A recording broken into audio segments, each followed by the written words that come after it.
All right, welcome back to Defender Resolves First. I'm your host, Tommy Elliott in the Discord. You can call me John, and I'm joined as ever by Mr. Big Mike, Sidious 256. What's going on, Mike? Oh, just hanging out here doing some stuff. We got some great things afoot for you this evening, so we'll see how it all goes today. All right, well, we're really excited to bring you today's episode. This is going to be our first time interviewing somebody who has pitched, developed a game, sold it, and now it's coming to you. And there are great friends in the Discord. Mike, why don't you introduce our guests? Well, today we have our great friend Jason, also known as tdcjason, and Darren, who I believe is Cardboard Hustle, in the Wonderful Restorations Discord. Fellas, how we doing today? Jason, what's going on, brother? I'm doing great watching this Kickstarter and loving all the feedback and yeah, doing good. Yeah, Darren, what's up with you, brother? This is a lot of fun. We should make more games and Kickstarter more often. Yeah, I couldn't agree more. I think everybody's happy to see what's going on, and honestly, why don't you just first off? I believe we all know you as Durdle Games. Maybe some folks do, and if they don't, what is Durdle all about? What is the Durdle? Who wants to answer that? So Durdle is kind of a Magic the Gathering term. At least that's when I first heard it. It's really like when you play a game and you do a lot but accomplish very little. So it kind of defines my playstyle when it comes to games. I'm the type of person that will just kind of build their little castle and take forever. So it's a fun word, and it's one that came up when we were thinking about names for what to call this little venture. All right, Darren, you got anything to add on top of that, or is that like perfect? Yeah, so if you look at the logo for Durdle Games, it's actually a rabbit and a turtle playing a game on a tree stump. And as you guys just saw before this call started, I'm a rabbit owner. I have a 17-pound fur beast sitting next to me right now of a rabbit. And so, if you want to think about it, the rabbit is my half, the Durdle is Jason's half. And, we're a duo. We work together, we design games. Yeah, that's awesome, and I'm so glad you did because what I've seen come out of this Unmatched Adventures, I think, is quite amazing. Wouldn't you say so, John? Absolutely. Quick, brief pivot, Jason, since you brought up playing at a deliberate pace. Can we get you on the record to talk about timers in competitive unmatched tournaments? Who So would have thought that yeah, we'd have gotten there? So soon, so I'm a soon. little vocal about that. Yeah, I think someone called me Father Time with how, but I'm a little older and yeah, not a big fan. I think it just creates an extra barrier, and even with the timers, my games tend to take pretty long. But like I'm a super deliberate player, and I played in 3 different online communities that instituted a timer after I played in the tournaments. That is quite the reputation and the Yeah, legacy to have established. yep. Oh Hey my guys, goodness. Jason's So here at the clock. That's infamy. That's what that is. It yeah, I mean, is. I like a good afternoon game.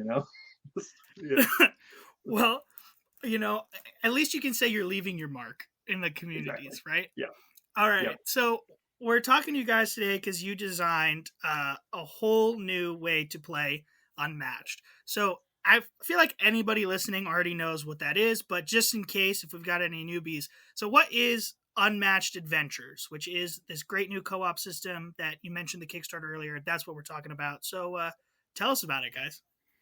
Go ahead, Aaron. Sure. Unmatched Adventures is a brand new cooperative way to play Unmatched, where you take a team of 1 to 4 heroes and you put them up against an automated system in a fight to eliminate the bad guys. The bad guys are a set of 2 villains. You play against one of the villains, and the villain is tied to a map with an objective on it. And to adjust to the player count, you bring in minions. Minions you could think of like sidekicks in a way. And you and your teammates will try to eliminate the villain and the minions before the villain completes their objective. Yeah, I think that's quite amazing. Jason, you have anything else to add there?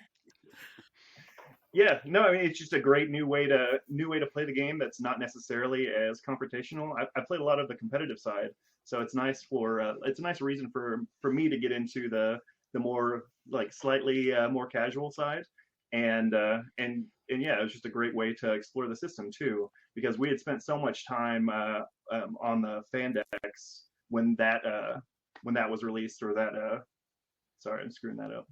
The like fan desk, the contest, the fan deck contest. Yes, the Yeah, contest. yeah. When they announced the fan contest, we had made a bunch of those, and we were looking for more things to do. So we decided to try our hands at making another system, and yeah, we had played a bunch of other co-op games recently, so it felt natural. Yeah. Can I tell one story? I want to tell one story about how this all got started, okay? So Jason and I had been getting together digitally once a week to play games online. So we'd been working through the BGG Top 100, right? And he comes to me one Wednesday night and he says, this is probably close to verbatim. He says, "Have you ever played Unmatched?" And I said, "Yes, I've played it." He says, "What do you think about it?" I say, "It's okay." And he says, "Do you want to join a design contest to make a fan deck?" And I said, "Heck yes, I do." And that is like one of those key turning points in your life that you kind of remember forever, where you could have gone yes or no. And I'm on this podcast because I said yes. Hey, yeah, domino effect. Yeah, I mean, yeah, totally. that's incredible. So this game is born out of basically that design contest, right? Because you design the decks, you have so much fun, and you're like, let's keep going. Yeah, and we needed something to do on Wednesday nights. Yeah. So we've been doing something like that ever since. So yeah, it really just came from that, and a rhythm of getting together and starting to make stuff, and it was the perfect sandbox to play in. So yeah. Yeah. At this point in your guys' relationship, are you Durdle games yet, or are you just friends playing board games? Yeah, we were friends playing board games. Durdle became a thing really because of this. Yeah. So we really have this to thank for it. So as soon as this started to become a thing, we looked at ourselves and we thought, wow, maybe in 2 years this gets released. And when it happens, we should probably have some more games designed, and we should be pitching, and we should learn stuff, and we should be an actual thing. And yeah, that's the road we went down. All right. So what was it like, the early design process? So you and Darren, or Jason and Darren, you guys are putting this all together. You're breeding some new co-op stuff just because you've been playing co-op games. How does that go from an idea to a reality, to the point where you are pitching it to Restoration Games? Like, how do you get to there? That's a long road. So that would have been from start to pitch, probably would have been about 6 to 7 months. And initially, after the design contest was over, we didn't know that we were going to make Cooperative Unmatched, right? We were kicking around ideas of what we could do. And then, like most of our ideas, we are just spitballing, we're bouncing ideas off of each other. And then somebody, I don't remember who, said, "What if we just did Cooperative Unmatched? What if we made that a thing?" And then that took just enough root that we just kept talking about it. And initially, we just took a deck and we started like, okay, this is us, the player. This is the deck of the enemy that is controlled by an AI, right? A basic AI. How does this work? And we're just flipping cards over from the deck and seeing like, okay, that would work like this. This doesn't work at all. This doesn't work at all. How does the robot know where to go? And just working through it in that manner.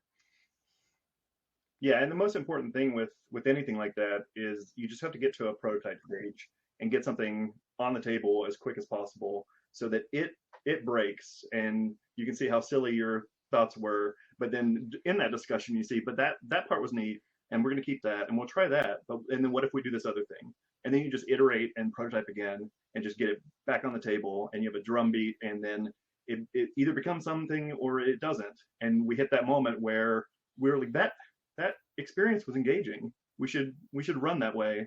And then we kept doing it. And then we had Darren found people to play test, and he's like, well, there's some strangers in here now. I was like, oh no, they're gonna see it. And then we just play tested with members of the community, and then they liked it, and then we play tested with more folks, and then it became one of those like, wow, could this really become a thing? And then Darren was like, I'm gonna get an audience with the Restoration Games. And I said, how do you do that? And he's like, I did it. Wow. Yeah.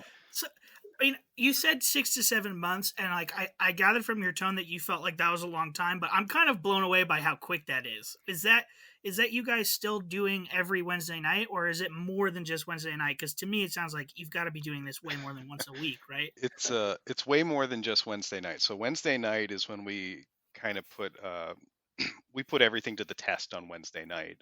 But the 6 days between Wednesdays is when we're doing all of our mental iterating, right?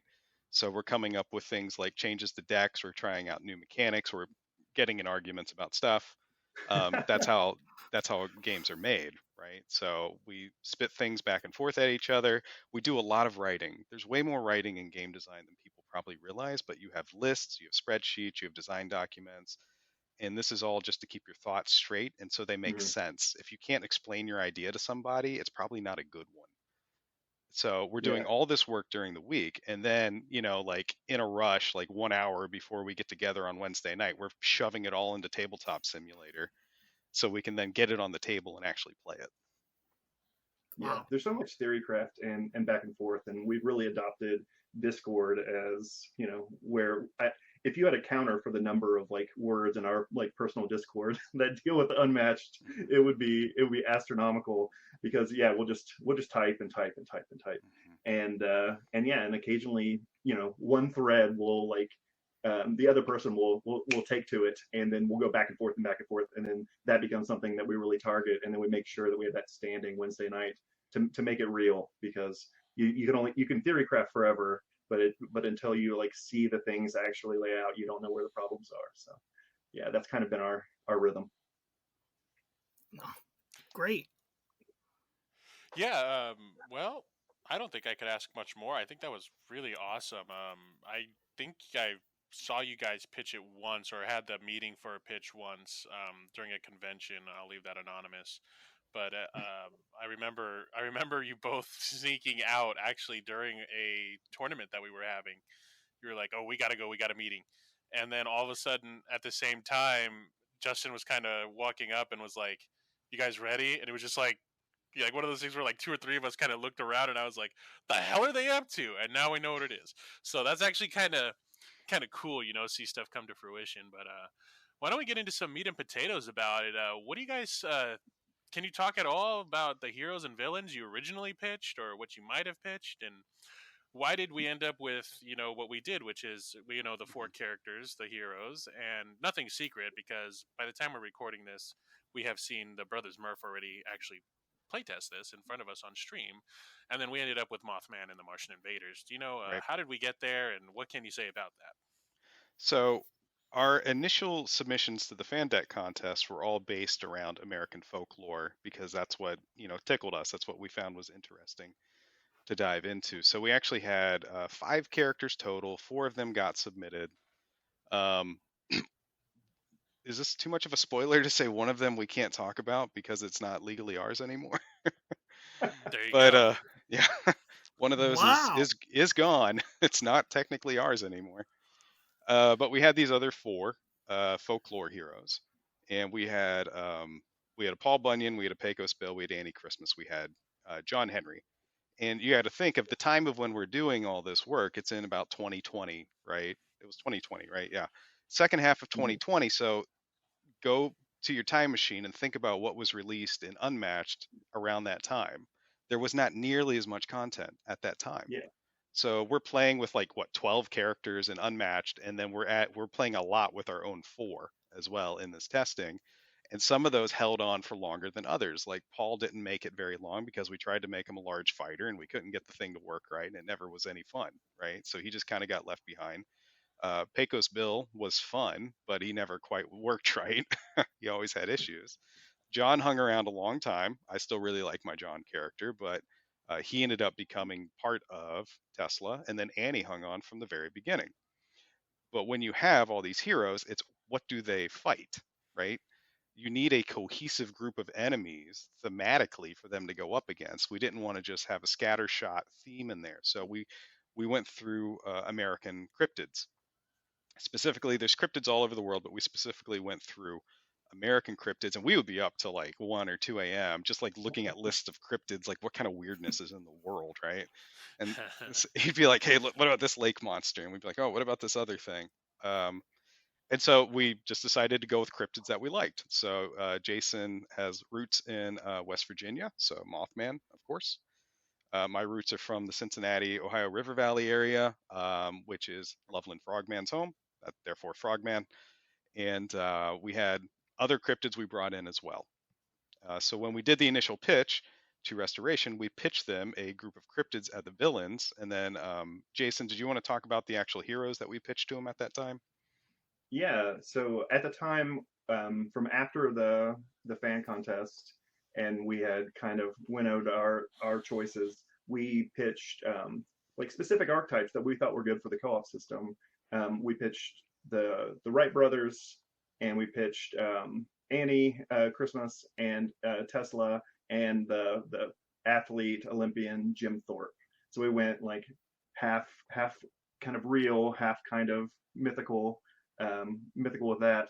And in that pitch was the first time that we heard that Restoration was interested in mixing that with a pulp feel.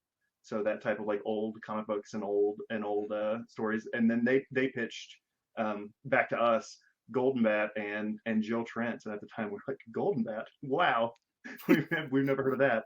So a lot of research after that. I had heard of Golden Bat through YouTube, and I just started laughing as soon as I heard Golden Bat, because I couldn't believe anybody else in the world had heard of Golden Bat before. But Jill Trent was a surprise. I did not know anything about her at the time. Yeah, and other cryptids that we had pitched were like the Pascagoula River aliens, yeah. Just like real slimy aliens. And they had become, yeah. We pitched a Slide Rock Bolter. Slide Rock Bolter was in the playtesting for a while. He eventually got replaced. Slide Rock Bolter is a land whale that lives on mountains, and when it sees a hiker, it slides down the mountains, eats them, flips its tail, and goes up the next mountain and hangs onto the mountain with his tail. How delightful. So, it's great. I gotta I'm glad we don't have to face that, honestly. Like, that's I don't know truly delightful. That, fellas. What? Can you paint a picture for me, though? So we're talking about pitching. You're like, yeah, we're pitching these things. Then they're pitching back to us. I mean, like, what does that actually look like? Is that you on a conference call playing this game in TTS, or is that you physically in front of Justin and others from Restoration Games, like with parts in front of you playing a game? Like, what does that actually look like? Well, this is still the full throw of like the pandemic and during that time, so everything was at a distance. So these were meetings that I knew were going to be Zoom, and we would join, and we had a table for Tabletop Simulator up just in case. And then I was very surprised during each of those sessions when they were like, let's play, let's go ahead and do that thing. I was like, I thought there might just be a conversation about like topics and directions and what you guys were thinking. But no, it quickly became the meat and potatoes of what does this look like? How does this execution manifest? And yeah, in each of those we ended up playing. So yeah. Yeah, the first one was really interesting because we got into the call, and I had the vibe that it was maybe Justin knew what was going on, and the others were like, well, what did Justin pull us into? Maybe it was a little bit of like, what is going on here? Right. Which I understand, right? Like Jason and I talked about this a lot. Like there is some hubris on our side to roll in to a company and said, this is your game. We made another way to play it. I bet you want this. Don't you want this? You should buy this from us. Like there's a lot of arrogance in there. So you have to come in with like a certain kind of humility of like, okay, we made this thing. We really like your product. Please look at it. And we did in the meetings. We talked about our ideas. They got to play some rounds of it to see how it would flow.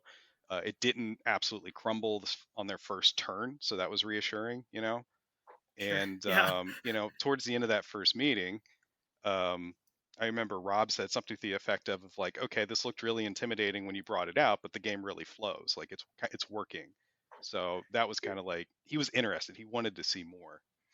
Go ahead, Jason. It was even different than that. The way that it worked was we were giving the teach during the second playthrough, and Rob hadn't seen the playthrough on the first time, but saw the playthrough in the second, and we got about halfway through the teach, and Rob Davio said, "Let me stop you there. That was probably enough in terms of like the amount of rules that we need for this experience. Keep going, but like that was already a lot." And I'm like, well, I'm about halfway through, so all right, I'm a little nervous. Well, so then we got to the actual gameplay, and he took it back. He was like, no, actually, what you have here like this is closer, this is flowing, this is not as much Mhm. as it looked like on the surface, which I think probably speaks to our like graphic and maybe like symbology skills. But once you start playing it, it felt lightweight enough that it gets out of the way, and like yeah, you start to get to play unmatched the way you expect. I kind of love that you brought Rob up specifically because at Gen Con last year, when he and I were talking about it and we were playtesting it a little bit back when it was called Undivided, which I'm sure you'll talk about it a little bit, but he was enthusiastic about this game, like very very very excited about it. He was like, have you playtested this? Like, do you know about this? And I was like, yeah, I know about it. And he goes, okay, well, what do you think? And I was like, well, it's gonna be great because my wife has like, I'd say her enjoyment in terms of like the competitive unmatched has definitely gone downhill since I have gotten involved in the Right. community and she is not. She doesn't So like I was being like, dunked on. Yeah. right. But she really likes co-op games, and I was like, she likes the system, she likes the game, she has characters she really likes. She'll love this because we can play unmatched, but we can play it together.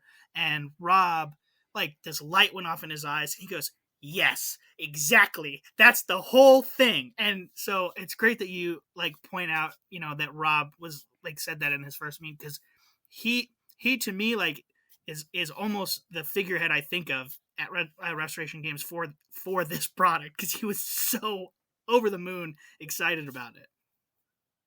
Yeah, he was definitely an advocate, and it was really appreciated. Everyone at Restoration has been amazing, but even beyond that, in some of the meetings where everyone else fell away, and it was just us talking to Rob and him telling us, like that you were starting this like co-design game design journey, and he gave us some just like little seeds of wisdom on the way that we should proceed generally as designers. So the amount of help and generosity that has come from that team and that company, like we will be forever grateful. For I sure. think I could say the same. I can only echo that. Like they've I mean, even with the podcast itself, like I jokingly went to Justin and was like, "Hey, how pissed would you be if we slapped your game's name on our podcast and made something?" I think it was like 20 minutes later. He was like, "Do you need a logo?" And then he was like, "I was like, I don't have one yet." And he goes, "What were you thinking?" And I sent him like basically it was something very crude, and I can like go back to our early logo, and he's like, let me text you back tomorrow. And I thought that was like, okay, he's gonna go to the bosses and be like, hey, they want to do this or so on and so forth, whatever. He texts me at like 8 a.m. and it's like on the Discord, and it's our new logo, the one that we currently use, our logo, his blessing, and then not only that, he said, if you ever need me or any other person who works in restoration, let me know ahead of time, preferably a fair amount, and I can try my best to see what we can do. And I think that speaks volumes for anything. And these people are truly amazing. Go meet these people at any convention. It's beyond what they do for this community. I think it's amazing Mhm. personally. I just don't see that. You know what I mean? I just don't see that anymore Yeah, anywhere. yeah. Part of being connected to Unmatched was being we were really excited to be attached to this like popular and like good game system, and then like another even bigger part was like to be in some way like attached to these like really great folks and this really enthusiastic community that's around this game. So yeah, just it's the total package. This feels like a really great situation. Like we're very fortunate, and yeah, we're very thankful. So what's that like when they tell you beyond like this is fun, like we've played a couple of games with you, but then they say we want this. What does that look like officially? Like, and how does that feel?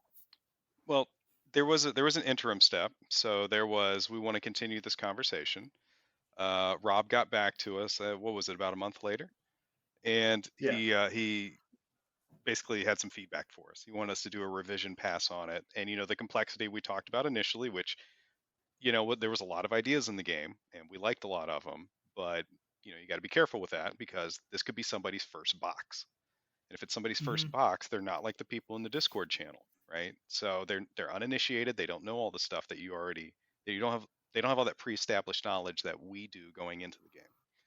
So we did a complexity pass. We pulled a whole lot of stuff out, and then we set another meeting and we showed off the stuff that we brought the second time. And at that point, that is when they said, or basically said, this is solid. We enjoy this, and they wanted to to make a deal for it at that point. At that point, it then becomes some back and forth, right? They sent us a like kind of a standard contract, and we wrote down all our questions and things we were looking for in the contract, and we sent it back to them. And they said no to some of it, and they said yes to some of it, which is how negotiation works. And of course, we're we're ready to go. We're ready at that point. We're ready to get it signed. So we do some signatures, and it's at that point it is technically theirs, right? Right. At that point, we then handed off all our assets digitally. So that took a little while to like get it all compiled and neat and orderly. We handed off a bunch of written materials, put them all in a big folder, and sent them off to Brian. Brian, I think, is the one who actually took them. And once they did that, then we entered into like the I have a secret era of Durdle games, where we just have a secret. We can't say anything for quite a while. We have this non-disclosure agreement, so and It's and this Yeah. and the secret is that you guys at as Durdle Games have sold a game, right? I mean that's kind of a big deal for you guys moving forward. I mean, if you're pitching other games, you can't talk about that, can can't you? tell them. No. So here's how it's been until like the last few months. I'd meet a publisher, or maybe I'd even meet another designer, and they'd say, "Have you published anything? Have you sold anything?" I said, "Yeah, we sold a game design." And they would say, "Well, who'd you sell it to?" And I'd say, "Restoration Games." And they would say, "What is it?" I said, "I can't tell you." So essentially, I've Yeah. just told this person that I have a girlfriend in Canada. You wouldn't know her. Like, there's no way you've ever Yeah. met her. Like, Sure. that is 100% what that is. I know some people did not believe me when I said those things. but Wow. now you can, whenever you pitch something, you can say I sold Unmatched Adventures or I helped design Unmatched Adventures. Is that correct? Like Yes. Yes. now you Totally now can. you could say, hey, the girlfriend, she's right here. Like, So once the game becomes, in a sense, restorations, like they own it, you sent off all the assets. They obviously go through tons of iterations of the game. How involved are you in that playtesting and development process? A little, not a ton. So once they got it, there was no action on it for quite a while actually, just because of production schedules and shipping issues and production issues and all of that. And eventually they got around to putting it up for playtest, which I'm trying to think, when did those first playtests actually kick off? Does anybody remember? Was it December? I think it January? was December, I don't know. or December? if Yeah, not, I yeah, don't quote me on that, but It was around Christmas time, I remember. we got a So little bit of yes. warning before that went out. And they had done some stuff internally to the game. They'd have made a few changes internally, so they'd been working on it internally before it went out to playtest That's what I was for the gonna first ask. time. Was there drastic changes made? Like, did you feel like, oh no, I sent my kid off to boarding school, and now he comes back and different hair color, different clothes, and is this really my kid anymore? Like, you know what I mean? Yeah, and in almost all situations, the kid came back a little better. Yeah, Okay, So there you yeah. go. there were a lot of moments where we got to see, oh, they solved that in a way that we didn't expect. And there were other things that we saw where they went back to things that we had treaded before, like they tried something that we had tried way earlier, and then in the next iteration we would see that they're no longer doing that. So like there was some amount of like they also went through those same lessons that we did, but then there was also many things like the initiative deck that was very different than the way that we pitched the way that the turn structure worked. We really split the turns where the bad guys got all of their turns in a row, and then when it came to the players' turns, they chose who went first, and then the players went in a clockwise order. And so it did become a little bit, what's going to happen, but you also got to plan around that. And their solution with the initiative deck that really mixes that up was really spot on, because it really gave that type of variability into an otherwise very gameable system that every time I watch it played now on streams, I'm very impressed, because it was a really good change for the positive. Well, there you go. yeah, that's cool. Mhm. That's a cool Yeah, little tidbit. you have to trust the system that they have in place. The thing to remember is, as much time as Jason and I put into this, we could not put in as much playtesting as the playtesting group can, right? So I don't know how many Right. people are involved in the playtesting each launch, if it's 50, if it's 100, whatever it is, but it's a force multiplier that we just don't have. So we could not put that much time into it. So if if somebody has a critique of unmatched adventures, that's fine. If they say, hey, you know what, I'm a better designer than you, Darren, I could have designed this better than you, I would say, yes, you can. But you'd have to go up against me and Jason and Rob Davio and Noah and Brian and Justin and about 100 people from the Discord who are all involved in this, who can all take different levels of credit for this. And can you do it better than they can? And I'd argue that you're Yeah. not. No, I completely agree. Yeah, that resource And thing an is examples of some of the big successes are things that look just so totally obvious in hindsight, like having a fifth player starting place. That it seems so obvious that that's where you would start the big bad guy, but that wasn't there at first. And now it means that you have so many more starting spaces that you can actually have text on cards really reference starting spaces, and those are likely to be open in a way that it wouldn't be before. But it's one of those things that you look at, and until you put it on the board and it becomes a thing, you don't realize that like that low hanging fruit is there. And there's dozens of examples of that where the system kind of gets out of the way and seems simple, but the road to there had plenty of bumps. wow. So, I mean, not the point of what you were just saying, but now I'm curious. How did you start the villains like on the board without a fifth starting space? Well, at first we had a solution for all maps to receive the villains, and in order for that, we had these locations that would hang off of the sides of the map or the corners, and those locations did a couple things. Primarily, what they did was they tried to like spread the action out, and we just wanted more spaces and more activity and things for more things for sidekicks to do in a game of Unmatched. So we wanted things around the periphery that someone could just kind of go up around a corner of a map and have something to do, and those locations would receive the villains, because at the time there were several and they were treated kind of like player characters, in that there were three evenly weighted villains versus three heroes. So then they would get those locations that were even further out, and the players would be on the starting spaces. That's interesting. I can see why they went for something simpler, like you mentioned. Yeah, Yeah, the add-ons to and the that still existing exists. maps was Sorry, go ahead. not elegant, right? Like it was always a bit of a kludge to make it work, and that's just because Unmatched did not have a 5-player map. Once we realized we Right. needed a 5-player map, a lot of other things fell into place after that. Absolutely. Yeah, and those same like the design goals still exist in the current system. So when you are moving around your characters to try to go to the different fields that the aliens are in, that's a task for one of those psychics to do around the side of the board. And there's plenty of those things that like were part of our original system, but now have been solved by this one piece of the design that does several things. And that's really this thing looks so simple, but it's actually providing you like 5 or 6 different things with this like one pretty package. Yeah, absolutely. And looking at all this stuff and the system and the fact that we can have this 5-player map, we also were told by Justin that the map itself and including the 4 characters that we were able to use are going to be able to use in all of Unmatched, from my understanding. We're going to use that across the whole board. So if you buy this set and use this set, you could throw Bigfoot on there. You can throw Sherlock if you want. Spike. I think Spike's going to be S tier. Don't know. We'll find out. Maybe he'll be finally good at something. The poor guy needs something.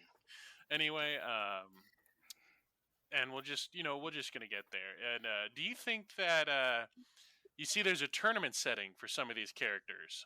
Without getting too much into the characters, or if we're not going to dive into that yet, but do you think that we could see them competitively, especially for this? More so, sorry, Darren, more so directed at Jason for the competitive setting. 100%. These are good fighters. There are reasons to choose all of these fighters in the competitive scene. In the Arsenal format, which is kind of the most popular tournament format, where kind of the top like 16 or so fighters will all get some amount of play, whereas like the top 6 get like a ton of play and often get banned. I fully expect after those initial bannings that many of these fighters will get chosen, and I expect that some of these fighters, at least one, will get some bans. where players will choose that character at the same time, or choose that character to prevent someone else from having that character.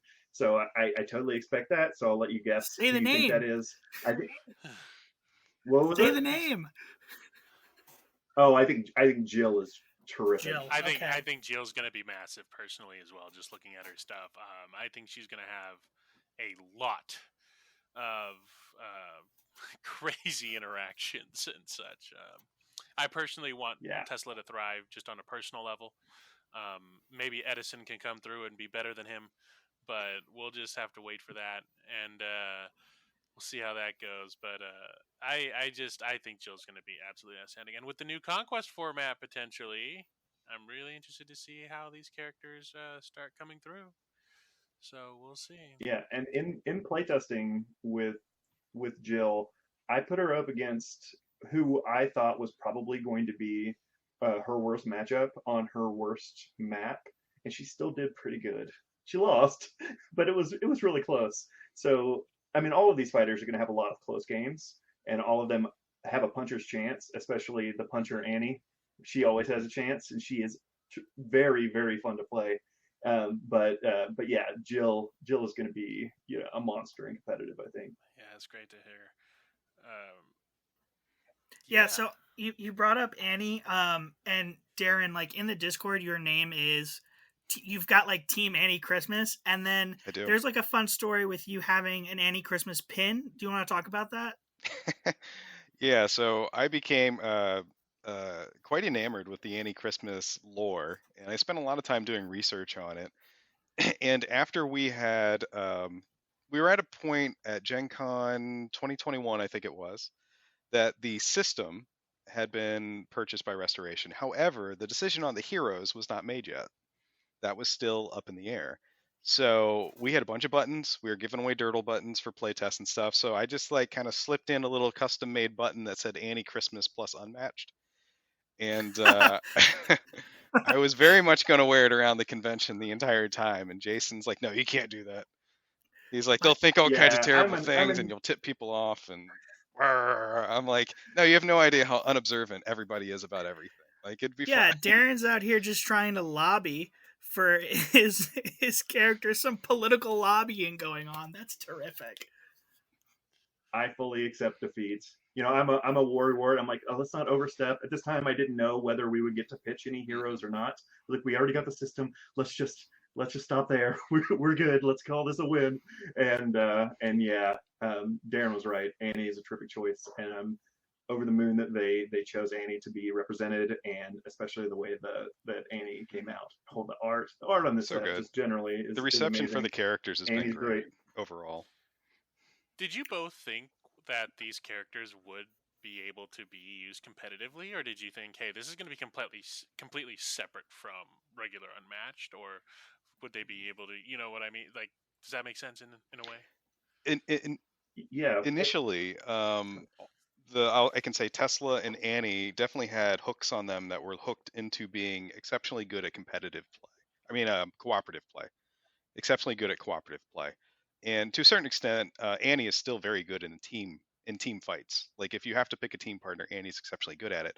But with the revisions that Restoration did, I fully confident they'll do rather well in competitive in their own rights. I love to hear it. this is a really good example of us being wrong in our instincts when it came to the pitching of characters. We pitched these characters as these accentuate the aspects of the co-op play. So we had one character that was especially good at moving and moving other characters around. And then we would have somebody that would be very, very good at like targeting or healing other characters. And in one of those initial meetings, Rob wisely said, well, actually, we can't have this set and these four characters be the best at the system. So we need them to be competitive and be fun to play, even if they were their own set without this system. And we need for all of the other unmatched characters that people already own to be just as good in the system, and they need to be just as competitive. And with a few exceptions for like some of the outlier card abilities, that's totally true. That these are really interchangeable. That you can play these characters the same way you can against all of your favorite fighters the current way you're playing, and they will hold up and they'll be just as interesting. They're not less complex because the system was also in the box with them. They are on equal ground in every way. And that's so awesome. Yeah. Probably one of those, for me, it would have been one of those moments. Hey, we actually need you to like make this so that it works for everything. All right, rip the paper, Kobe it into the trash can. Let's start over. But that's awesome. So You guys kind of. Oh, go And ahead, Jason. and with the very nature of Annie's innate ability, she was always going to be competitive viable. Just the very nature of when you're losing, that you have a catch-up mechanic is kind of perfectly suited for a bunch of like interesting competitive play. So I'm really excited to see the way players take to her. Did that come from you guys, that design choice? It did. So Darren could talk a little bit more about it, but yeah, it saw some Yeah. changes under our purview. From Annie's first incarnation, she's had 8 to 12 different versions of her. Because she just always lived with the system. Like as the system changed, I'd keep playing with her. Um, when we did submit her to restoration, she went through like a big change right before we submitted her, and that is when we finally came up with the fight from behind ability that she has. Initially, it was only a +1 though, and because we weren't confident enough to make it a +2, we're like +2, that's ridiculous. No one could ever get that. Yeah. And I remember Right. sitting at Gen Con, and at a time when I couldn't say much about the game, but I just pulled up a picture of the ability card and I leaned over to Justin. I'm like, "Is this too low?" And he's like, "Yeah, that could be higher." And I'm like, "Okay, I guess it's going to be higher." All right. Like, Yeah. let's see what happens. Yeah.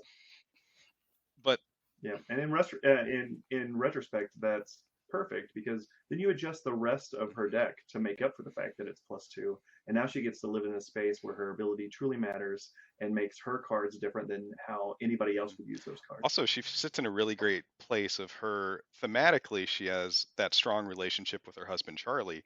In the game, she has a strong relationship with her sidekick Charlie, which is just a total theme win. And some of Charlie's card sharkery is actually Jason's ideas that are in the deck. So when you see Charlie, you can see some of the stuff that Jason came up with. There were so many more poker puns that we provided. Oh, there was a lot. Ones that didn't make it, like Yeah. bad beat. That one got changed. Yeah. there you go. Yeah. That's so fun though, that like you're it's not just the system, right? Like you have these deck ideas and components and seeds in the decks, and they're still there, after all of the development and playtesting, and that is really fun. I They're like still that. there. Um, Yeah, some of the things I'm the most proud of are the card names that made it through from like early on. So these are like 2020 yeah. card names that are now printed on real cards.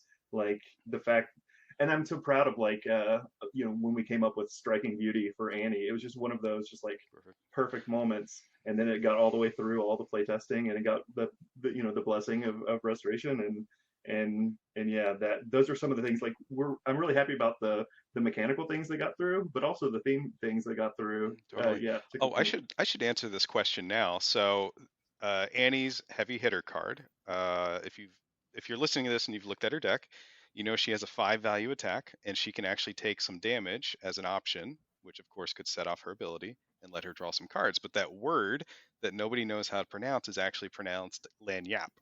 And lanyap is a term from down in Louisiana, which means a little extra. And that is what that Nice. card is all I about, giving you a was little extra. absolutely pronouncing that completely incorrectly, like not even close, to be honest. And honestly, Mike can't read, so Yeah, this so worked out perfectly. this is great. This is terrific. That's so fun. You mentioned, you kind of talked about it a little earlier, but you said you were really, really happy with the feedback from everyone, like that towards the fighters in the game. Like the Discord obviously has been really excited.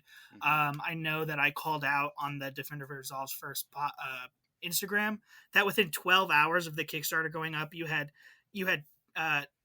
like times 22 the goal on the Kickstarter page. Like that, I mean, that was like really impressive. So based on that financial success and within those first 12 hours, Justin did confirm that they're going to be looking to do more with the system. He said they definitely want to do another set, and he said he's going to be looking at IP. So obviously I know this stuff is so early, it's so up in the air, and you can't give any specifics. But do you get to be involved in discussions about where this system goes, like future sets? Like, what does that look like for you guys? Time will tell, I guess, is the best way to say it. I mean, it's still so incredibly early in everything. The Kickstarter's not even closed yet, right? So Yeah, I can tell you Durdle Games would be interested. So if something's going to happen, we'd be interested in being a part of it. But we'll see. We'll see. Yeah, we sure hope so. Unmatched is just a terrific playground sandbox to play in, and now that the system is a little bit more baked, and we see that how that works, and that like the system could just receive more content. That I mean, you know how the fan community is when it comes to creating things. We're the same way. So we have just Discord channels full of ideas and yeah, we're just you know Yeah, chomping at the bit. if Justin does land an IP for this, I would not be surprised if we already have like an entire Discord channel filled with ideas for that IP. Because we've yeah, we've just casually cranked out a bunch of them over the last 2 years, so why not? right. If I may turn the question to, he mentioned IP, and of course everybody thinks of a dream IP. Mhm. So let's say that we're doing another Unmatched Adventures. Darren, hit me with an IP you'd want. Maybe one or two, or maybe just one, or anything like Um, that. I'll hit you with two. One will be a bit of a cheat because some of it will be already public domain, but like old school animation, I think would be great. I would love to see Popeye and Felix the Cat and Betty Boop and Mighty Mouse in particular in a set. I think those would be a lot of fun. If I had to go for something that with a little more like nerd pool, something a little more relevant, Teenage Mutant Ninja Turtles. Jason? I mean, absolutely, the Ninja Turtles would be a dream. Some of the other IPs that like naturally have four folks or a team like that, like Ghostbusters, that would be incredible. But also, I am just a really big Buffy fan, and I know that the community may be split on Buffy, but man, I would totally defeat the Hellmouth if given the opportunity. John? Um, yeah, I mean, I think that in the Discord, like chats, I've kind of like run this idea dry, but like the format is such that you have to have an IP where you have plenty of named villains who also aren't unique enough to like really piss people off not being able to play them, right? So that I think that like naturally like limits it a little bit, right? Because you can't do Star Wars because if you can't play as Darth Vader, like what's the point? But you could do something I think like Lord of the Rings, which has numerous named villains that are not unique enough to support a 30 card deck, but maybe can do like a 9 card deck, or Pirates of the Caribbean, which I think Ditto has the same thing going on for it. So, and then that would be kind of fun too, because you could have like pirate ships as maps and stuff like that. I think there's a lot of fun stuff to be done with that. Yeah, I personally am for Lord of the Rings. I said that I want the villain to be a large fighter and make it Smaug, and just go through that. And book version of Smaug's quite different than the movie version. Um, and then I think if we do book version versus movie, I think it has to be Morgoth, who also could be a large fighter based on what his description is in the books, and have the Balrogs as the sidekicks. And I think I could honestly talk Lord of the Rings all day, so I'm going to end myself Yeah. there. But there's a lot of options, I think, with Lord of the Rings, and I would like that. Yeah, I mean, I don't know if book IP is even a thing that board game companies look at, but if you could get access to Stephen King's just like bibliography, like that would be so cool because I would kill to go up against Pennywise. Like that would be so tight. I would love that. I would lose it if there was a proper horror set. I love horror movies, and that would be so much fun for me. Yeah. Yeah, I Okay. think that'd be great. Can we? So you mentioned horror, and you did the hack slash repeat Mhm, with sure did. Hubris. Yeah. So what's up? You got anything brewing for like can we get a Defend Resolve first exclusive like months in advance for Halloween this year? Anything Well, brewing? okay, so I'll give you two little pieces of hack slash repeat news. One, Two. it's not necessarily months in advance. Number two, maybe Oh. maybe it's something green and red. That's it. There you go. Green and Okay. red. And All months in right. advance. You've heard it here first, folks. The Defender Resolves first exclusive. That's super exciting. That's great. Well, guys, like, what's next for you as Durdle Games? Not necessarily talking about Unmatched Adventures, but just like what's next for your board game design company. Sure. So we are a proper company now. I guess I should say that. We don't just call ourselves Durdle Games. We pay taxes and all that stuff too. Okay. As far as Durdle Games go, so Durdle Games has another design that is sold. Some of the people listening to this may have played it. It went by a working title called Constellé, which was a 2-player deduction game. Beautiful little 2-player cozy game. It was our little gem of Gen Con last year. So it has been sold to Weird Giraffe Games, and it is, well, it's getting started to be worked on. So here, I guess here's another spoiler, but the entire set is going to be arted by none other than TDCjason. So it'll be his Oh first wow. arted published set. Hey. And Congratulations, Yeah. man. Congrats, Yeah. Jason. That's super neat. Yeah. so if Yeah, thanks. if Yeah, super anybody happy. follows anything about Durdle Games, you know we have some great art for prototypes. We get a lot of questions of like, is this final? And the answer is no, no, it's not final. I just can't stop Jason from drawing stuff. But that will be kind of moving into production over the next several months with the artwork, and then eventually going to actual production. So I wouldn't expect to see it at Gen Con, but maybe before the end of the year, early next year, you might see it. We have another little iron in the fire to be part of a set game. So it'll be an 18 card set if it makes it to Kickstarter. It'll be called One Deck Wonders, and it'll be 18 small games in a box. So we'll be in there. We also have a small catalog of games. So I don't even know what we're up to now, like 7 or 8 other games that we have designed, and some are in different stages of being done or being worked on. Those are being pitched. We'll see what happens if anybody picks them up this summer. If not, you might see your very first Durdle Games Kickstarter this fall. Oh. I would love to be a part of it. Yeah. I mean, I'll be a day one backer. Let's go. Oh, can I push a Discord too while we're here? Durdle Games. Absolutely. Durdle Games Please. does have a Discord. If you go to durdlegames.com, there's a link on the front page to our Discord. You can jump right in. We call out for playtesters. We ask people's opinions on things. We run polls. Mike likes to drop memes in the channels. They're good memes. So it's not quite like Restorations, but it is another place to hang out. And honestly, everybody in there is fantastic. They help us so much working through games and trying our ideas and helping us go from garbage to gold. So. And I only wish I could help more because I work like every time we happen to have a playtest night, and I feel so terrible about that. But it's because I want to. Folks, without spoiling anything, they don't need to get into it or want to. But I have been playing one of the games that they have made that they mentioned, and I'm stuck on that stuff like white on rice, brother. Like it is so good. Like it is so good. It is. I don't think I've ever won. Like I think I've lost 20 times in a row, and I still want to keep playing the damn game. We need to play each other, Mike, because that'll break the streak of me not losing. Is that how it's gonna happen? I lose constantly at that game. Perfect. We need to play. There we go. So there you are. All right. Moving on, John. We'll definitely have a copy of a foot at Gen Con that we'll be pitching and be willing to play with anybody. Title reveal. Come up to us and say, the game is a foot. Mm-hmm. And title is a foot, folks. We will have a big bag of prototypes with us at the convention. If anybody wants to play the game that we sold, Constellé, I take a tiny box of that with me everywhere. I'll sit down and play that game with anybody. So always up for that.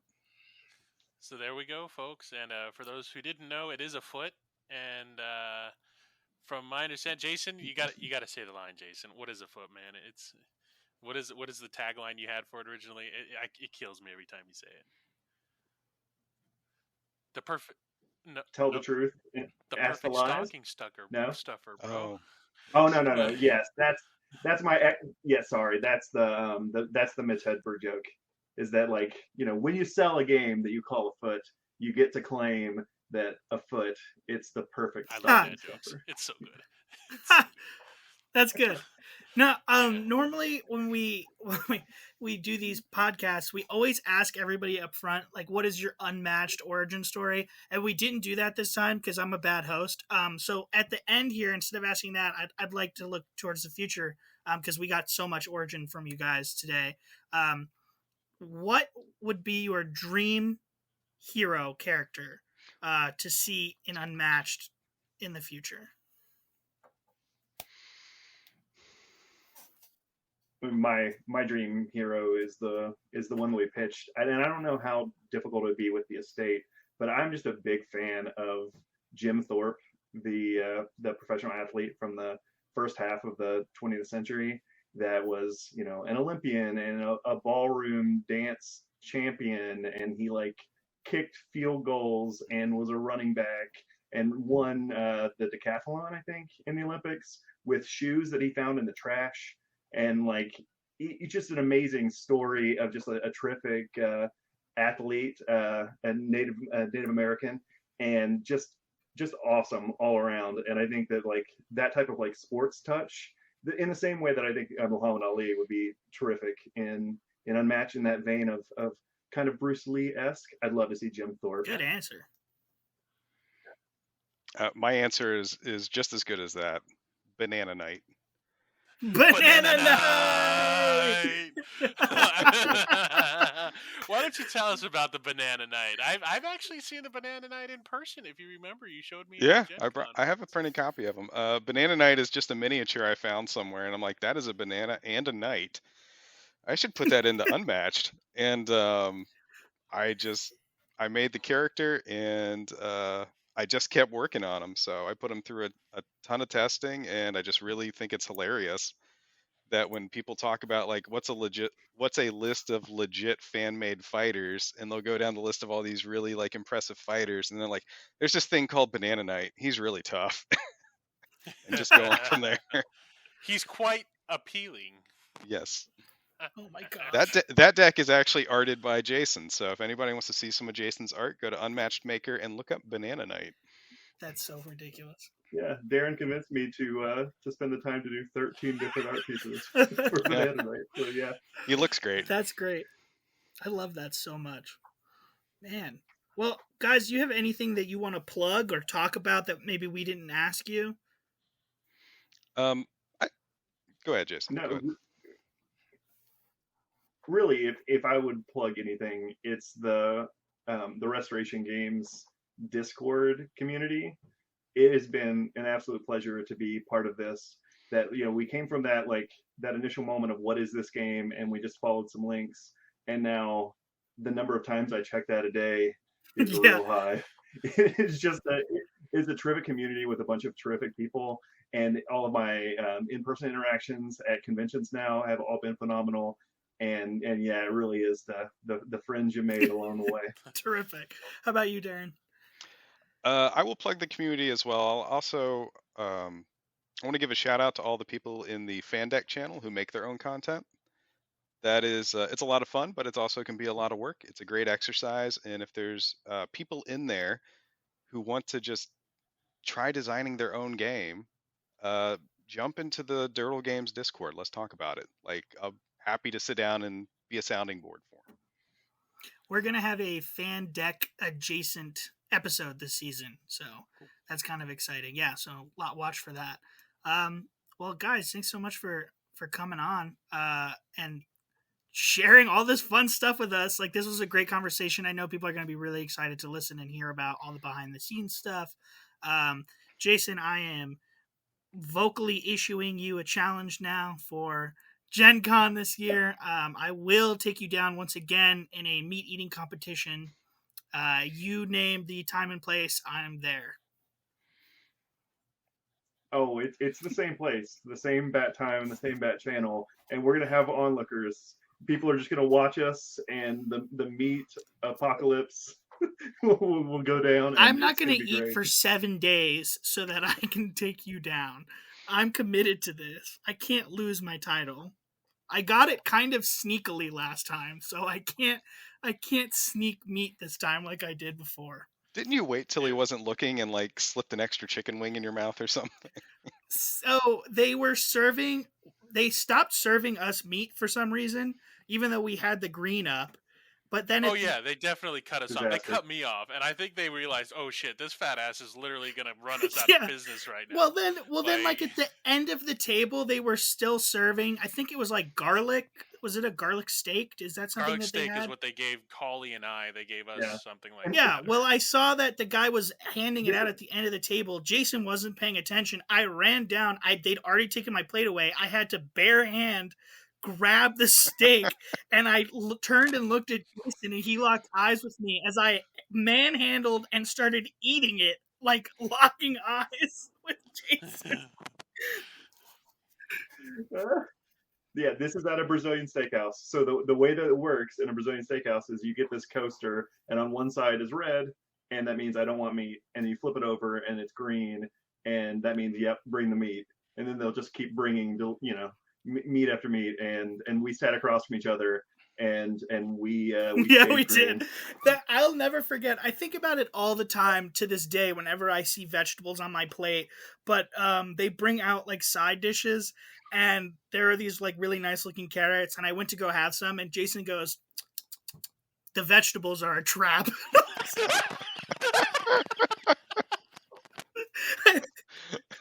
They they have these very nice, like very tasty salad bars at restaurants like that, and they are absolutely to trick you into less Yeah, that meat. was great. That was the first time we like really had a conversation, and that was one of the very first things you ever said to me was, "Nah, the vegetables are a trap." And I was just like, "This guy and I are gonna get along." That was Yeah, great. it's great. I'm very thrilled to go back to the restaurant. And I'm stoked for Gen Con time when we can all be together again. And I think it's going to be a wonderful time, and I can't wait to see everybody there. And if anybody's at Origins, don't know if anybody is. I know maybe Darren, because well, actually, you both are in Ohio. Maybe if you guys find time and you Maybe had it, then cool. If not, also, time will tell. we might be at Origins. And also, we'll be at Gen Con. Yeah, and also we'll be at Gen Con, helping to share in the love of Unmatched Adventures, Tales to Amaze. So come over, and we will happily walk you through it and play some games. And we're gonna be playing a lot of it, trying variants, doing all kinds of things. So yeah, hopefully it's a lot of folks and a lot of I'm gaming. looking forward to it. That sounds great. Well, thanks guys for joining us. Yes, thank you for joining us. Like they said, their Discord and their website, DurdleGames, I believe.com. And really, we can't thank you enough for coming on, sparing some time for us. They are busy people, y'all. So any minute we can get from anybody, we hopefully value and appreciate, and we do. And hopefully we thank them for coming on. So, John, you got anything else? Or Jason, you got anything else? Yeah, I do have one more thing that I recommend everybody play Dracula on Solomon's Mine so that you can use Ravening Seduction to take them through the secret passages to deal 6 damage to them. It's a secret until now. And you know Now what? you know. This will actually probably be aired in the middle of it, but Team League is about to Yeah. come through, and Yep. maybe that's going to be some secret tech, so that if you're listening to this while the Team League is still active, just saying, maybe the Dradic is the best. Yeah, it works really well unless your opponent chooses the genie, and then things go bad. But like in the other situations, it's great. So, yeah, join us for competitive Unmatched on the Discord, and yeah, that's also a great outlet. So when you get done playing with family and friends and cooperation, come for the cutthroat timers and The timers. and Dracula losing to the genie on That was the great. Cutthroat timers. Well, there you go. And we all know how much Darren you hang out in the fan deck stuff. And honestly, I'm gonna be real. Like how I see you guys, and this is no knock to either of you, but it's like I see Jason. I think competitive. That's where I always see him. This guy's gonna be walloping competition. And I look at Darren, and I always see you in the voice chat with a bunch of other people doing fan deck play test stuff. So that's how I know you guys. Is one Yep. designs fan decks all the time, and this is pre-Durdle games, by the way, and one just kicks everybody's ass in competitive unmatched. So what are you, what are you gonna do about it? You know, so it's great. All right, John. What do you think, my friend? Well, Mike, what's the one thing that we always say around here? Well, John, the defender resolves first. You love to see it. Until next time.